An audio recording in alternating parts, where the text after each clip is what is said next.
It's the week ending Saturday the 13th of February, and this is The Week Unwrapped. In the past 7 days, we've seen the UK government threatening 10-year jail terms for holidaymakers breaching COVID rules, the US Senate voting to continue with Trump's impeachment, and Jeep pausing their popular Super Bowl advert with Bruce Springsteen after he was charged with drink driving. But we're here to bring you some stories that passed under the radar this week. Big news, not making headlines right now, but with repercussions for all our lives. I'm Olly Mann, and let's unwrap the week.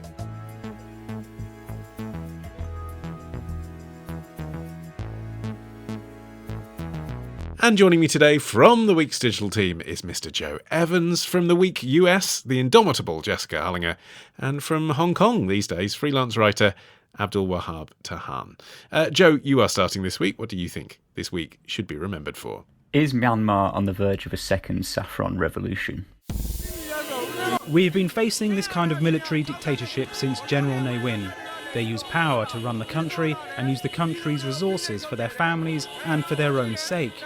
They don't do anything good for the citizens and for the country's development.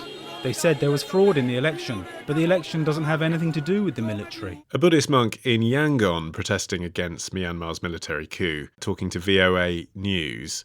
Joe, the protests in Myanmar are hardly under the radar, so what's the story here? What are we missing? Yes, so as you say, the protests in Myanmar have made headlines around the world after the military arrested a range of civilian leaders and declared a year-long state of emergency last week. What is striking about this is that monks have taken to the streets now in these protests, often at the vanguard of demonstrations with banners and dressed in their saffron robes. And what is striking about this is that kind of historically in Myanmar, where monks have gone, people and protests have traditionally become very big and very impactful. Now, over 80% of the population in Myanmar are Buddhist, aren't they?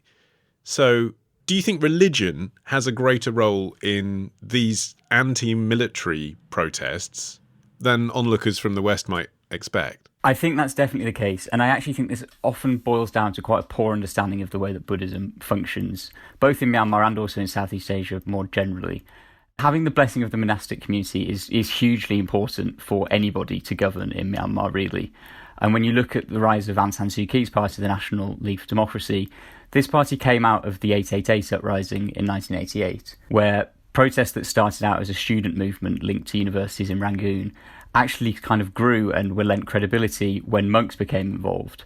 What you got there was hundreds of thousands of monks who took to the streets, which were followed by children, university students, housewives, doctors, everybody that you could possibly imagine. The same thing then happened again in 2007 when the so-called Saffron Revolution took place, which was named because, again, monks were at the vanguard of these protests, and having that sort of monastic credibility is often what leads more generalised protests to grow and what leads to more people, members of the public, taking part in the protests. OK, but what's your thesis here? So monks have been involved in two popular uprisings in the past. They're on side with this one, so the monks are going to win again? That's the thing to watch? No, because again, this is the slightly simplified way that the West likes to talk about Buddhism in Myanmar. The reason that this is of interest is because the monastic community is incredibly complicated and doesn't really speak with one voice in Myanmar.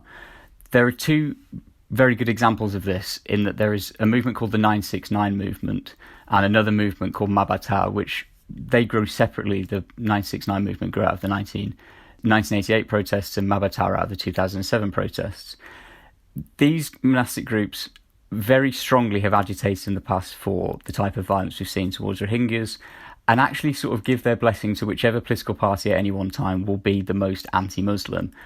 And so while we are seeing monks on the streets in these current protests, it's striking that the monk in that clip we've just listened to is identified as an unidentified monk, because understanding who these monks represent and what strand of Buddhist belief in Myanmar they represent has a very important role to play in exactly sort of how they fit into the political picture in Myanmar. And I suppose that's the point, isn't it, Jess, that's really quite difficult to communicate to a Western audience because, and we've talked on the podcast before about how Buddhist philosophy often has been diluted down to kind of mindfulness and commercialized in the West, and it's sort of stripped of its religion.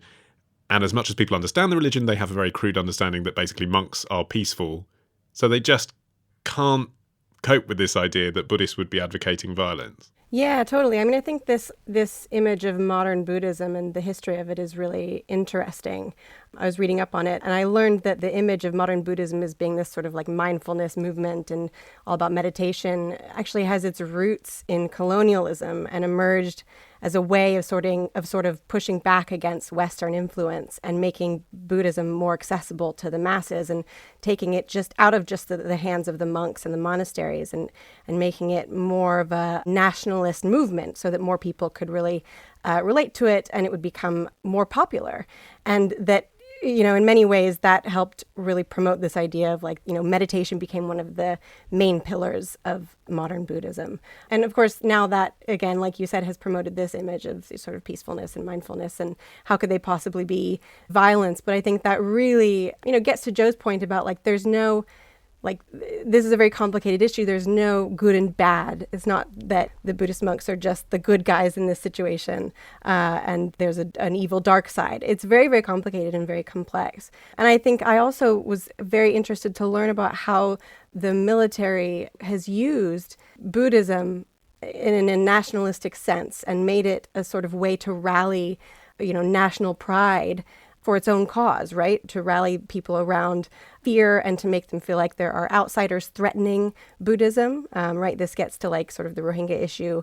And so in many ways, religion is easily manipulated and easily used for various forces, whether good or bad. And in this case, I think it's being used really to rally support for the military movement. Except, Abdul, looking at the footage from Myanmar this week, sort of reminded me of the conversation I was having with you on the podcast a few weeks ago about the Arab Spring and how largely the people protesting are clearly in their sort of teens and 20s. And they're a generation who have tasted more freedoms through the internet than their parents. That's why they're on the streets. That's nothing to do with Buddhist monks. And actually, this focus on monks is missing the point. It's everybody. It's the Burmese people. It is the people who are protesting and taking their issues to the ground, right? They're protesting against the regime. They know that not the regime, against the military. The military knows that they're going to squash them. I was really surprised to see the monks actually protesting there because religion has played a huge role in the Arab Spring, in the protests in the Arab Spring. Of course, the regime always weaponized religion and institutions of religion serve to help the regime stay in place. I remember a lot of religious leaders were kind of siding with the regime, asking people not to protest. And protesting is against what God wanted people to do according to his Islamic Sharia laws, while others said, no, this is our holy war against the regime.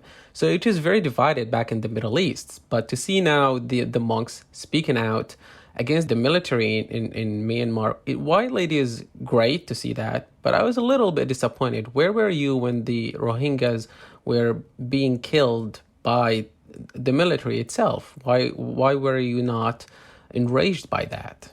But I totally get it. When it hits home, it's completely different feelings. When you are the target now of the dictatorship, it's completely different feeling, and you have to fight for your rights. And to return to a point that you made, Joe, in that conversation about the Arab Spring, I'm not making parallels here between the two protests. Obviously, they're different. But another thing that maybe they had in common is you were saying that a lot of international leaders just had quite a naive view about how democracy might be more easily established in a country like Egypt or Tunisia. And in the case of Myanmar, even Aung San Suu Kyi, you could argue, has essentially been presiding over a military-run establishment anyway. It's just that she's a democratically elected leader and then the military are beneath her running everything. No, there's been an immense amount of naivety towards the process of democratization in Myanmar. What this comes back to really is an understanding of the role that Buddhism plays in legitimizing or delegitimizing politics, essentially.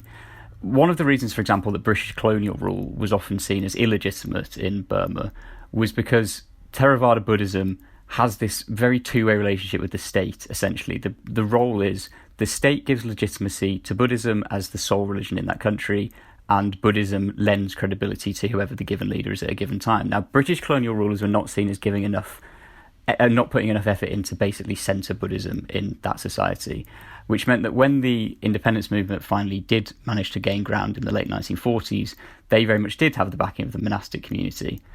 What they then inherited was an incredibly ethnically diverse country that was basically drawn onto the map by Britain. And so Buddhism then became the unifying thing around which the military decided to build a sense of national identity. Where the naivety comes in from Western countries is the idea that actually hadn't massively changed by the 1990s when Aung San Suu Kyi emerged on the international scene. Aung San Suu Kyi and her party, the NLD, do not have widespread ethnic support in Myanmar. They are a party whose support lies in the Burma community, who are staunchly Buddhist, and frankly, they require the support of monks in order to be a legitimate leader for the country. So the idea then that when the state and Buddhism has such a symbiotic relationship as it does in Myanmar, that a leader like Aung San Suu Kyi would be able to stand up for the rights of a minority group like the Rohingya Muslims, who Buddhism and Buddhists have presented as foreign invaders, as Bengalis, as non-citizens, is incredibly naive on behalf of Western countries and Western leaders who have sort of seen her, handed her a Nobel Peace Prize, and allowed the idea of her coming to become the highest civilian leader in the country to represent a sort of peaceable and functional transition to democracy, when, as you say, she has been complicit in terms of her silence on this issue. And that's because she has to maintain the support of the Burma community, which in turn means keeping the support of the Burmese Buddhist community, which includes extremists like the 969 movement and Mabata. Do you think the monks will stick around in these protests, Jess? Because when they were first reported, the protests, it was noted that the military were being quite relaxed with the protesters, handing out water bottles and things like that. And even when things got a bit more antsy, they were using water cannons. There were some injuries, but it seemed relatively tame. But in recent days, it seems like they're clamping down more on it. Do you think if things turn nasty, we're still going to see monks on the streets? That's a really good question. I think that as false as it might be, the image of the sort of peaceful monk is really helpful in the sort of PR of this, right? In keeping it at the front of the minds of the global community. They're very relatable. They're very, it's easy to sympathize with them and empathize. And that's something they have to be careful of, is it? No one wants to see a load of monks dispersed by water cannons, yeah. That's absolutely right. And I think, you've already seen some pushback. I think today, actually, or yesterday, the Biden administration, approved sanctions for Myanmar. The global community has already said, we don't support this. But yeah, I think it's a balance. I think obviously no one wants to be put into danger, but you also have to say this is, like I said, it's good for promoting the pushback and trying to keep the military from really cracking down really hard and in violent ways. Abdul, it would be very funny if people think that protesting peacefully is gonna deter the military. I haven't seen any protest, a peaceful protest that the military were really scared. Like, they tried water cannon, they couldn't disperse it. What can we do? Shall we shoot them? Of course they're going to shoot them. Of course they're going to escalate. So to think that this is not going to escalate, I don't think the military would take over if they were not prepared to escalate it. I'm afraid that's going to escalate, and I'm really, I just see like kind of flashbacks of how pretty much all the protests in the Arab Spring started and how it's unfolding. So I hope I'm wrong, but we'll see. All right. Jess, you're up next after this.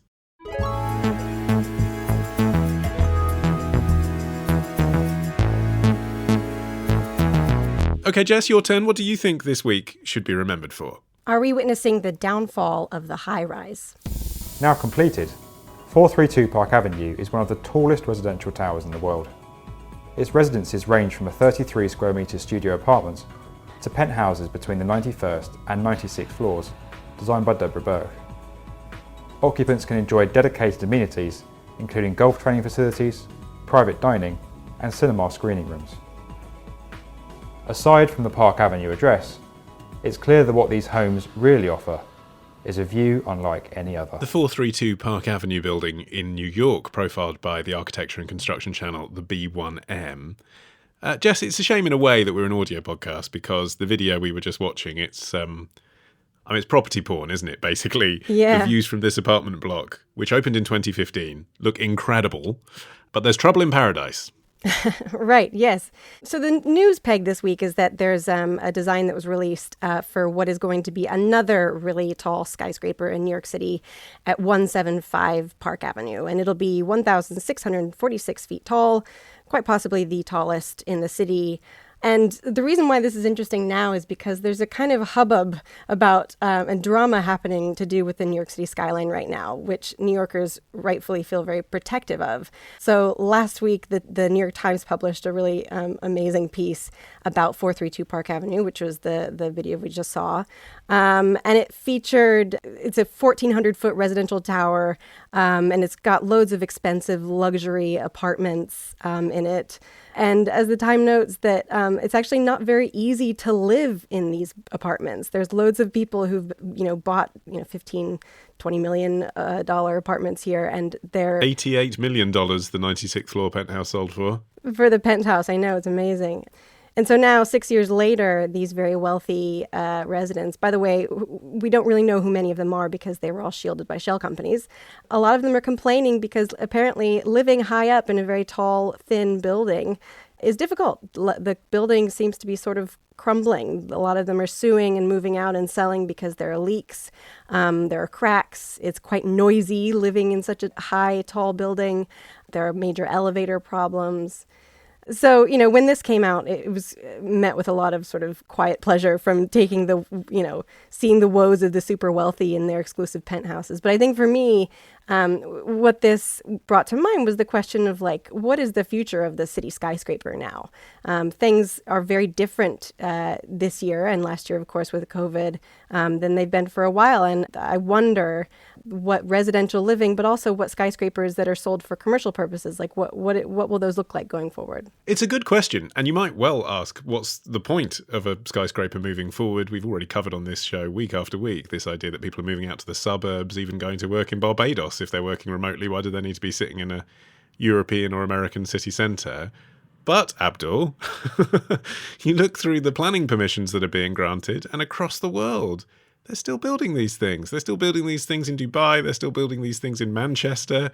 They're building these things in New York. So obviously the people who make money from it think there is interest in this way of living. Well, there is interest in this way of living, and there's a lot of demand for this thing of living as well. Speaking about my family would love to live in one of those tall buildings. I think one of the things that attracted Syrian people to go to Dubai was it's a city of skyscrapers. And I remember when we first arrived in Dubai, visiting my brother there, I was really surprised by the number of skyscrapers, and would really love to live in one of them. I now live in Hong Kong, and the tallest building in Hong Kong is 484 meter high, and this is a tourist attraction, one of the biggest tourist attractions. Also, this is the International Commerce Center. So it's a huge demand for people, but the problem is, it's pretty much only the wealthy, super wealthy, are being able to buy houses there. And when they, and they will always find something to complain about, like the noise or the elevator being a little bit too slow. I try to live around these, the buildings around it, where people just sit down and watch the Infinity swimming pool in the newest Southwest development, where they built a 14-meter transparent pool as a bridge between two blocks. So try to live around the cheaper prices, where people just look and cannot really access or get in, and see how you feel, and then you will complain about it. Yeah, you're talking about Embassy Gardens in London, aren't you? Where the cheaper ones you're talking about still cost 800 grand for a flat, but yeah, they have a separate entrance, don't they, rather than through the big hotel lobby style front door. But is it the problem, Joe, that the super wealthy are buying these things and therefore they are finding something to complain about, as Abdul says, because they've spent so much money? Or actually, are these things being made quite cheaply? I mean, they are marketed as being luxurious, but once they're made, and they're sort of made in a cookie-cutter way, aren't they, despite the architectural design of a lot of it? Yeah, I mean, while my heart bleeds for the super rich living in their super high houses that cost millions of dollars, it is a fair point that, yes, I'm being slightly facetious, but if you do spend millions of dollars on an apartment, you would imagine that you wouldn't have the types of problems that these people are having with the places they live. And actually, some of the problems, as you say, Ollie, they're partly sort of construction issues, really. It's just that building really tall, thin buildings is quite a difficult way to build a building that then functions properly. For example, all buildings sway in the wind, of course they do, but at really high heights, when you've built a very narrow building that's got sort of two sides that will be hit by the wind at all time, you're going to end up with lots of noise because the building strains. Or the super thin buildings that have been sort of springing up in New York, and also Australia has built a few, they don't have space for sort of conventional lift shafts, which means that often the cables in the lift shafts will become tangled. There was an example of a resident who got stuck in a lift in the Park building in New York for an hour and 25 minutes because the cables were tangled. And I mean, yes, you could get the world's smallest violin out and start complaining if you were super rich and were living there, but it is perfectly justifiable that if you spent £1 million and above on an apartment, you would expect that kind of stuff not to happen, and that it's just a side effect of trying to build ludicrously big buildings on incredibly small areas of land in very densely populated cities where there's just simply not the space to build this kind of stuff anymore. Yeah, and I think that's right. And I don't think we're going to suddenly, have more space to build buildings. I don't think that necessarily that skyscrapers are going to disappear. And Abdul made a really good point, which is that these are landmarks. They're good for tourism. They come with a level of prestige. And they're also totems to ego, right? Like a lot of these developers and architects build these, they're really about ego. So I don't think that necessarily that we're going to stop building skyscrapers. I just kind of wonder if there's a better way to do it. I mean, I guess going forward, like they're not particularly environmentally friendly. COVID isn't going to go away immediately, as we've seen in the last, few weeks. We realized it's probably going to be a bit of a longer haul than we thought. It's going to be a while before people start to trickle back into these buildings. So the demand isn't going to be there right away. It'll be there eventually. But in the meantime, do we have time to sort of rethink what a skyscraper could be for, how we could use it, what it could be made of? But when you say they're not environmentally friendly, I mean, actually, if you're building up and up and up and up and up and up and up on the same piece of land, then you've got hundreds of people living in a small square of land rather than, in the Victorian era, that would have been a family of 6 and their staff. So, I mean, it is a better use sustainability-wise, isn't it, of that piece of land? It's just that, as you say, some of the people buying the properties don't live there. Yeah, so actually, one estimate finds that the typical skyscraper has at least double the carbon footprint of a 10-story building. So, yes, the idea is that it would house more people in a less amount of space, I guess. But actually, building them and sustaining them has a higher carbon footprint. And what about this idea, Abdul, that these properties really are just investments for, wealthy Qataris and wealthy Saudis and wealthy Chinese, and it's a safe place to put your money, New York, London, Paris, and then you don't actually have to live in it. It's just something you sell afterwards. Oh, it is. In these big cities, they are, but they are not only for the foreigners, like, as you said, the Qataris and Saudis. It's also for celebrities. A lot of people, I think Jay-Z said it in his song. He said that he saw a flat in New York. It worth $2 million. He didn't buy it. And after 10 years, that is worth $25 million. And he said that he felt stupid for not buying it. It's the same thing I think we talked in this podcast before about buying art. A lot of people buy art in order to invest in it and sell it later in the future. And property is a great way to make money out of it, and it's a great investment. But the bad thing is that, of course, not a lot of people will be able to buy or invest in these skyscrapers because they cost a lot of money, but they can buy some flats in cheaper places. And that's what a lot of people, I think, doing. Like, I know university lecturers doing this in the suburbs of Birmingham, buying flats. Yeah, that's a slightly different thing, isn't it? That's not for them to park their supercar outside and leave it there all year. I mean, the point is, if they're not built to last, Joe, are they actually a good investment? I mean, they're not, are they, arguably? Well, I think there's a distinction between sort of built to last in terms of them having a slightly noisy garbage chute and actually falling down. I don't think there's any danger of them actually collapsing. I think they probably are a good investment in the sense that, as you say, for a lot of people, they're also an investment in their sense of ego, and that if you're an incredibly wealthy, Saudi magnate, then owning a bit of property overlooking Central Park in New York probably is quite a good thing to have on the old CV. But I think they probably are good investments. Whether or not we'll continue to throw up massively tall buildings, I'm slightly more sceptical about. I think, if you look at London, for example, we've just built a new one overlooking the city. I think it's 22 Bishopgate, and it's almost now sort of standing as a memento to a time when people still commuted to work, because it's, got space for 12,000 office workers and it's empty. And it's not the first one to be empty. The most famous one is Centre Point, which is just off the River Thames, and half of its converted flats have failed to sell as well. I think with anything, these things probably will slightly go out of fashion, but just not to an extent that is so dramatic that we suddenly stop seeing skyscrapers altogether. I think it'll just be a sort of gradual phasing of people slowly losing interest in what was once quite a sort of innovative way to build things, but now a sort of 10 a penny and will become less popular. And you're nodding, Jess. Do you agree that we'll see a gradual fading out? Or could it be that the pandemic is just a blip, and if you zoom out far enough, buy it now, then in 50 years' time, yes, guess what? Cities are popular again. Yeah, I think it's probably the latter. I think we'll see a lull, right? So you have to remember that a lot of the buildings that are being put up now or that are in contract now, they have been in the works for a long time. And developers are very reluctant to abandon a project.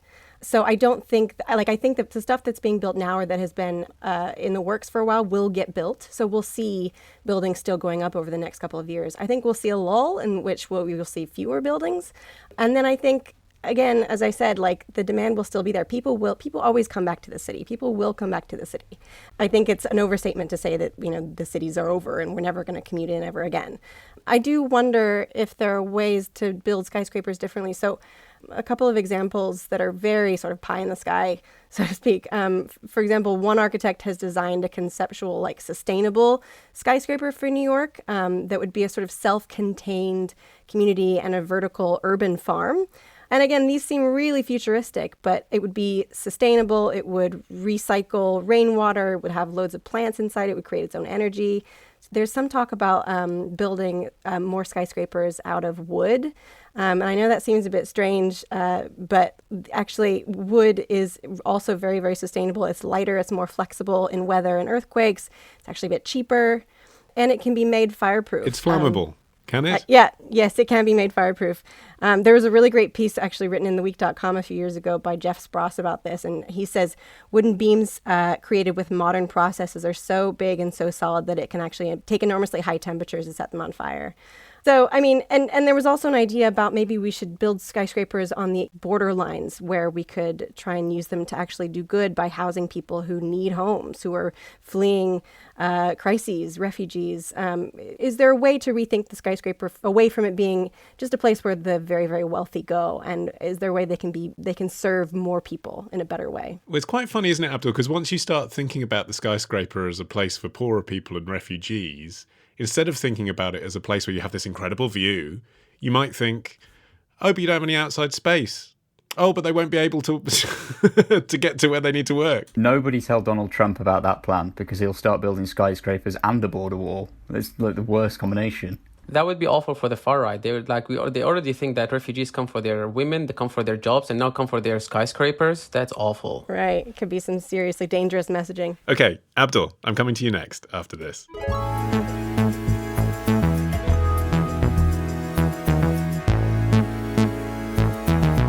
All right, Abdul, you're finishing the show. What do you think this week should be remembered for? Turkey decides to shoot for the moon.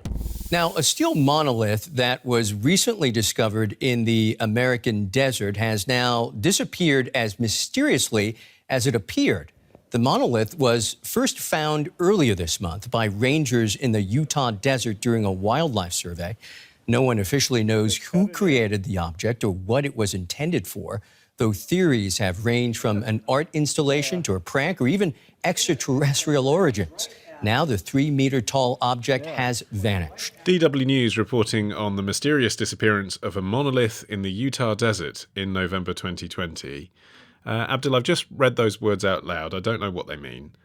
What is a monolith and what happened this week? A monolith is a tall object that is made of metal. Like a sculpture, like a statue, but with no detail. Yes, if you have seen the film The Space Odyssey in 2001, where they imagined that a lot of alien spaceship would be deposited into Earth and they would look like this.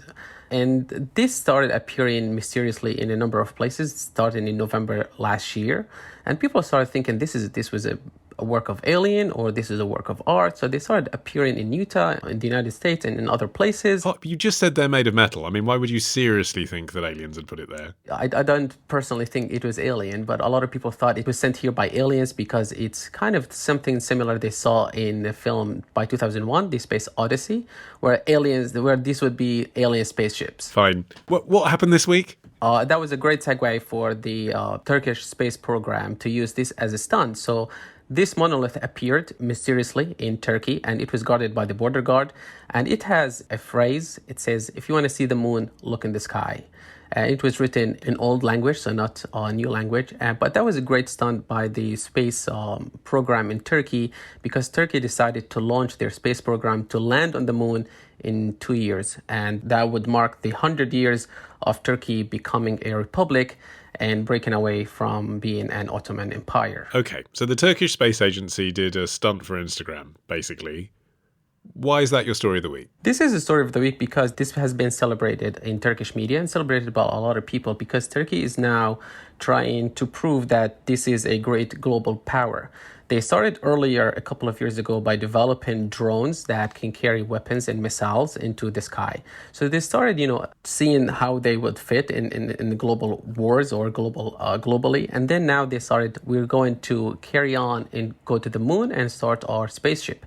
And this is in order to achieve the peace and justice, because we've achieved peace and justice in the world on Earth. So we're going to carry it to the moon. And here, this is very interesting for me, because when they said this peace and justice, we have achieved it on the world, I know that they have involved in lots of different wars. A lot of Kurdish people would disagree that they have achieved peace and justice in Turkey and in other places, or their involvement in Libya and in Syria. And now they're going to space and to the moon. I'm not really sure what they're going to be doing there. But then a lot of people, Joe, who are Chinese or Russian or American, might say the same thing about their own country's space programs. This is Turkey trying to compete, isn't it? Yeah, you're quite right. So President Erdogan has spent the last 10 years trying to re-establish Turkey as a world power, really. And, the expansion of its space agency is just another step in that. As you point out, those countries all have space programs, but not many countries are capable of space exploration. And so being one of the countries that is would be a real planting of the flag in the map.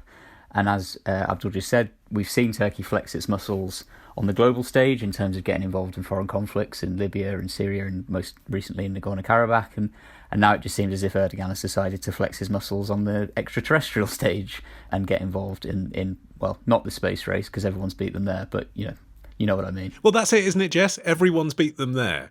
I mean, we know that scientists, wherever they're from, like to collaborate.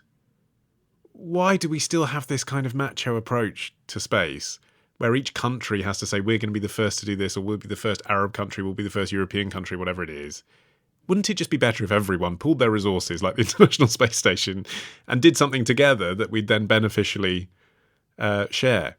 Yeah, sure. I think that's a really nice idea, Ollie. The President Mann. the rush to dominate space has always been, about national pride and prestige. I mean, that's always how it's been. It's a bit tedious now, though, isn't it? A bit like 1960s. Well, sure, yes, but I mean, that's a very good image for space program, right? Again, national pride, get people to rally around the space program, yada yada. But also in this case, I think it's also about it's about a couple of things. One, it's about security, right? So one of the goals with this space program is for Turkey to create a bunch of satellites that they can put into orbit. And they already have, I think, 7 at least that they've already put up into orbit. But one of the benefits of that is making your own satellites means that you can spy on a lot of people. You can see what's happening on the ground in other places. And I think that there's obviously a security component to that, given all of the conflicts that are continue to unravel in Turkey. And then I think the other thing is that the timing of this is quite auspicious. So UAE, which is Turkey's sort of main regional rival, is also investing really heavily in its space program. And it recently announced that its space probe reached Mars, making it part of a very sort of small and exclusive club of countries that have reached Mars. And so there's a lot of sort of competition and sort of keeping up and proving dominance here. I think that comes with this. Is there anything exciting to be gained from the actual research that Turkey might bring back from the moon? Abdul, am I being a bit glib? I mean, might they discover things that, as yet the Americans and the Russians and the Chinese and the Europeans haven't? I think the benefit for Turkey is that they will get this evidence, whatever they find on the moon, to themselves, because I don't think the Americans have shared everything, because they asked the Chinese to share what they have found, because the Chinese were landing on the far side of the moon. They're trying to land on the far side of the moon that nobody has reached there. And the Chinese wanted to do that because they didn't get everything from the United States. So I think Turkey was doing it for a couple of reasons. One, it boosts Erdogan's picture locally. Two, there's a huge national pride in Turkey, and you've seen the footage of the protest every time Turkish people get angry with one country or another. They protest with all their flags and wear red, and they have a huge national pride. So to announce that this is going to be on the same, to celebrate the centennial of 100 years celebrating being a republic and going in that direction, it's a huge thing locally. So that's why it was celebrated on pretty much all the local media that I have followed and have seen. Okay, and I'm curious about the monolith thing. So was the success of that normal people went past it and snapped it for social media and said, what's this? And they built a kind of digital excitement about it before confessing that it was a government strategy? Was that the idea? Like a kind of genuinely viral thing? Well, for Turkey, because this is something they have seen around the world happening, and they have seen it as close as Romania.